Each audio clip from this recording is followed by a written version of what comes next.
There's something really important about the keeping Intel around and keeping TSMC around, right? These are the only two companies doing leading edge semiconductor manufacturing, research and development, as well as Samsung. But you can't just merge the companies together. You can't just bring together technology, right? In any sort of collaboration, one of them would come out on top. But there are some opportunities, right? Intel, with their new capex numbers, they were planning to spend over $30 billion if you go back 2 years, this year, right? And they were going to fill out this fab in Ohio. They have this massive fab in Ohio that they're building out. But they've paused, right? They're not going to fill it up with tools. And that's a big chunk of the capex reduction, right? And there's other capex reduction across their other manufacturing facilities. Well, now there's an existing fab ready to move tools in, could go into production in 1.5 years or 2 years, but Intel's not going to do it, right? So there's a possibility for TSMC to say, hey, we want to get away from tariffs. We want to, somehow fill this up with our manufacturing equipment that we're buying, the process technology that we've developed, and actually be able to manufacture in America. Now, the U.S. government is obviously going to want this, right, to move production more and more to the U.S. TSMC's massive announcements in Arizona, the new $100 billion, will take 4 to 5 years to even come to fruition, right? Because they don't have any fab buildings.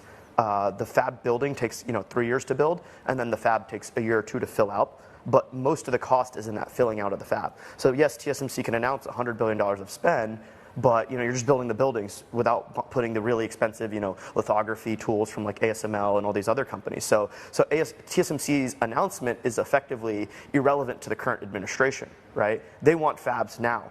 And there's only one way to build a fab in the U.S. that goes into production in 2 years from TSMC in humongous volumes, right? It's that Intel Ohio site. And of course, when we're talking about Intel, we are talking about the foundry business that seems to have a lot of struggling years. Do you see that to turn around in any time? And we're talking about, of course, the Trump administration wanting to keep its own American semiconductor manufacturing capabilities alive on its soil. Do you see that happening in Intel? Yeah, so the big thing here is even if TSMC builds all the fabs in the world, all the fabs in the future that they're going to in America, without Hsinchu, Taiwan, which is where TSMC does all of their R&D, these fabs become, they don't advance in technology. They effectively become, paperweights after a few years, right? So the U.S. has to maintain some sort of R&D in America as a policy interest, as a national security interest.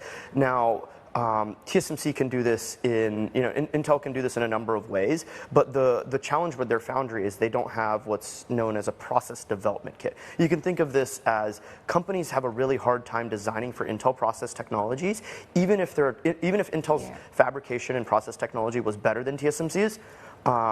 Which it potentially could be in the next couple of years. There's actually some really interesting technology. The way to design for those chips is actually near impossible, right? And this is where Lip-Bu Tan comes in, right? He's a really disciplined allocator of capital. He's extremely technical. He's going to cut out all the BS on the chip side. But really important is he's going to be able to help Intel make it so their process technology is actually something you can design on, right? Because Lip-Bu Tan's history is cadence, right? This is what he does. He's built one of the largest companies that does chip design software in the world. So EDA software, right? So this is exactly what Intel needs. And if he can fix this part of Intel, Intel's not as far behind as they've been.